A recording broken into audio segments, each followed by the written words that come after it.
अरे बाबा, I don't know why I am so clumsy. हर बार पानी पीती हूँ और शर्ट पे थोड़ा पानी गिर ही जाता है। Never mind. अब मेरे पानी पीने की हैबिट्स की नहीं, हम बात करेंगे मंगल लक्ष्मी की। यहाँ पर कलह हो रही है मंगल और ईशाना के बीच में, फिर से ईशाना के पति को लेके, यानी आरव को लेके। तेरी वजह से हो रहा है ईशाना।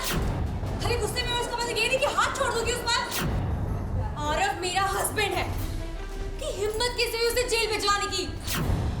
आपने उसे अरेस्ट करवाया। How dare you.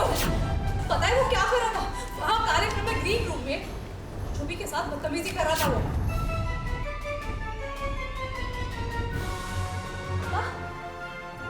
आप मम्मा की साइड ले लो। आपको पता है ना वो हमारी शादी तोड़वाना चाहती है। क्या ने कुछ गलत किया तो हो सकता है उसने कुछ गलत किया। मंगल के चाहने वालों, आज जो आप देखेंगे उसे देखने के बाद आपको अपनी आंखों पर विश्वास नहीं होगा। अरे भाई, घर में जो हाई वोल्टेज ड्रामा चल रहा है ना, हम इसकी बात नहीं कर रहे हैं। अब मंगल और ईशाना के बीच में हमेशा आरव को लेकर झगड़ा तो चलता रहता है, लेकिन आज ईशाना इसीलिए इतनी भड़की हुई है क्योंकि मंगल ने आरव को जेल पहुंचा दिया है। आरव मेरा हस्बैंड है, कि हिम्मत कैसे हुई उसे जेल भिजवाने की। आपने उसे अरेस्ट करवाया। How dare you. और अब ईशाना को झटका इस बात का लगा है कि उसके पापा आदित्य मंगल का साथ दे रहे हैं। पापा, आप मम्मा की साइड ले रहे हो। आपको पता है ना वो हमारी शादी तोड़वाना चाहती है। वो हमेशा मेरे अगेंस्ट रहती है। क्यों आप लोगों को भी झटका लगाना। अगर आरव ने सच में ऐसी कोई हरकत की तो तुम्हारे लायक नहीं है ईशाना। मुझे कंप्लेन करते हुए कहती है कि आप देखिए ना मम्मी ने क्या किया है, आरव को जेल पहुंचा दिया है। और शुभी की बात बताती है कि किस तरह से मम्मी ने कितना झूठा इल्ज़ाम लगाया आरव पे कि वो उसको छेड़ रहा था, जबकि आरव ऐसा नहीं है। आदित्य भी सरप्राइजिंगली मंगल का साथ देता है कि अगर तुम्हारी मम्मी ने कुछ कहा है तो सोच समझ के कहा होगा, क्योंकि मंगल को वो अच्छे से जानता है कि वो क्या कर सकती है और क्यों कर सकती है।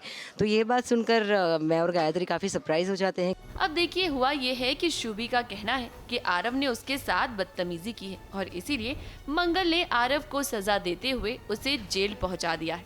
ईशाना, पहले ठंडे दिमाग से मेरी बात सुन तो लो। पता है वो क्या कर रहा था वहाँ कार्यक्रम में, ग्रीन रूम में छुबी के साथ बदतमीजी कर रहा था वो। अब ईशाना, जो अपने पति को पति परमेश्वर मानती हैं और उनके हिसाब से आरव कुछ भी गलत नहीं कर सकता, क्योंकि उसके सामने तो अभी तक आरव का असली चेहरा आया नहीं है ना। ईशाना को लगता है कि इन सबको भड़काने में किसी और का नहीं बल्कि शुभी का हाथ है और इसीलिए वो शुभी को थप्पड़ भी मारने जाती है। मुझे लगा ये सारी तेरी वजह से हो रहा है ईशाना। हालांकि इन सब के बीच उसे आदित्य से उम्मीद होती है। उसे लगता है कि उसके पापा आदित्य उसका ही साथ देंगे, लेकिन उसे क्या पता कि आदित्य ने तो अपना पाला ही बदल लिया। अगर मंगल कह रहे कि आरव ने कुछ गलत किया तो हो सकता है उसने कुछ गलत किया। अब आरव आदित्य के साथ काम करता है, ऐसे में आदित्य को तो अच्छे से पता है कि आरव किस तरह का लड़का है और इसीलिए वो यहाँ मंगल का साथ दे रहा है। यहाँ सौम्या भी खड़ी है, छुप छुप कर वो बातें सुन रही है मंगल की। उसे डर तो इस बात का है कि कहीं आरव मंगल के सामने अपना मुंह न खोल दे और उसे ये बता न दे कि आदित्य और सौम्या मिले हुए हैं। हमारा टेंशन तो वो है कि वो आरव जेल में होगा तो हमारा नाम न ले ले, तो उस वजह से हम आए थे यहाँ सब कुछ सुनने। लेकिन सुनते सुनते ऑब्वियसली जब आदित्य को पता चला कि ईशाना की बात है एंड सेंसिटिव बात है, उसकी डॉटर की बात है, तो उसने फिर एज अ फादर वो इन्वॉल्व हुआ है। बट ऑब्वियसली मेरे लिए तो मैं फिर सब आरव सब भूल के उस मुद्दे पे आ गई कि ये मंगल की साइड क्यों ले रहा है। क्या पता मंगल, ईशाना और शुभी के बीच अभी क्या डिसाइड होता है। आरव जेल में रहता भी है, बाहर आता है, सो हमें अभी फ़िलहाल तो कुछ नहीं पता कि हम बचेंगे या हमारे साथ क्या होगा। बट कोशिशें, आइडियाज़, प्लॉटिंग, प्लानिंग सब हमारे पास रेडी रहते हैं। तो अगर ऐसा कुछ है कि आरव ने अगर हमारा नाम वाम लिया तो आई एम श्योर हम उसमें से भी बाहर निकल आएंगे। खैर, जैसा कि आप जानते ही हैं कि इतनी जल्दी विलन का सच सामने नहीं आता है। अब मंगल, जिसके कंधे पर देश की जिम्मेदारी है, उसे अपना घर भी तो संभालना है। तो ये बात तो तय है कि आने वाले दिन मंगल के लिए और भी ज्यादा मुश्किल भरे होने वाले हैं। मुंबई से प्रिया धवड़े के साथ एबीपी न्यूज रिपोर्ट।